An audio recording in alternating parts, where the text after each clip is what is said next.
खेतड़ी से सामने आई कोहराम मचाने वाली घटना।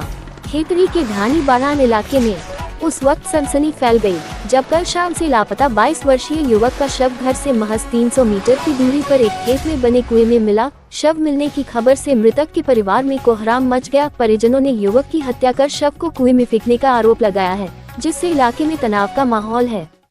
मौके पर मिले खून के धब्बे और संघर्ष के निशान इस मामले को और भी रहस्यमयी बना रहे हैं। घटनाक्रम की शुरुआत रविवार शाम को हुई। धानी बारान वार्ड नंबर 7 के रहने वाले राजेंद्र कुमार के 22 वर्षीय बेटे पंकज उर्फ बिल्लू के पास शाम करीब 7 बजे किसी का फोन आया। फोन पर बात करने के बाद वह किसी से मिलने की बात कहकर घर से निकला था, लेकिन देर रात तक वापस नहीं लौटा।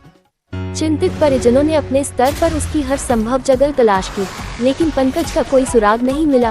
अंत में थक हार कर परिवार ने खेतड़ी थाने में उसकी गुमशुदगी की रिपोर्ट दर्ज करवाई। सोमवार की शाम को परिवार की तलाश उस वक्त एक खौफनाक मोड़ पर आकर रुक गई, जब घर से कुछ ही दूरी पर खेत में बने कुएं के पास पंकज के मोबाइल का कवर मिला। शक होने पर जब कुएं में झांका गया तो वहां पंकज का शव दिखाई दिया। सूचना मिलते ही खेतड़ी डीएसपी और थानाधिकारी विजय कुमार चंदेल पुलिस जाब्ते के साथ मौके पर पहुंचे। ग्रामीणों की मदद से शव को कुएं से बाहर निकाला गया।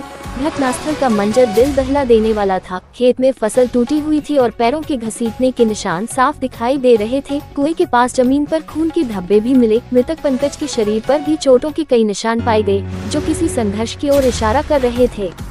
इन सबूतों को देखते हुए परिजनों ने तुरंत हत्या की आशंका जताई। उनका आरोप है कि पंकज की बेरहमी से हत्या करने के बाद सबूत मिटाने के लिए शव को कुएं में फेंका गया है। मामले की गंभीरता को देखते हुए साक्ष्य जुटाने के लिए एफएसएल टीम को भी मौके पर बुलाया गया है। पुलिस ने शव को पोस्टमार्टम के लिए खेतड़ी के अजीत अस्पताल की मोर्चरी में रखवा दिया।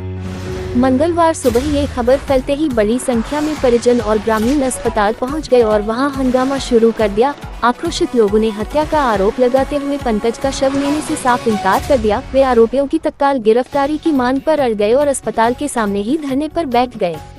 धरने की सूचना मिलने पर खेतड़ी थानाधिकारी कैलाश चंद और खेतड़ी थाने से विजय कुमार भगिया समेत अन्य पुलिस अधिकारी अस्पताल पहुंचे। उन्होंने मृतक के परिजनों और ग्रामीणों से बातचीत कर उन्हें पोस्टमार्टम करवाने के लिए समझाने की कोशिश की, लेकिन गुस्साए परिजन इस बात पर अड़े हुए हैं कि जब तक हत्या का खुलासा नहीं होता और आरोपियों को गिरफ्तार नहीं किया जाता, तब तक वे शव का पोस्टमार्टम नहीं होने देंगे। थानाधिकारी विजय कुमार चंदेल ने बताया कि परिजनों की रिपोर्ट के आधार पर मामला दर्ज कर गहनता से जांच की जाएगी और दोषियों को बख्शा नहीं जाएगा।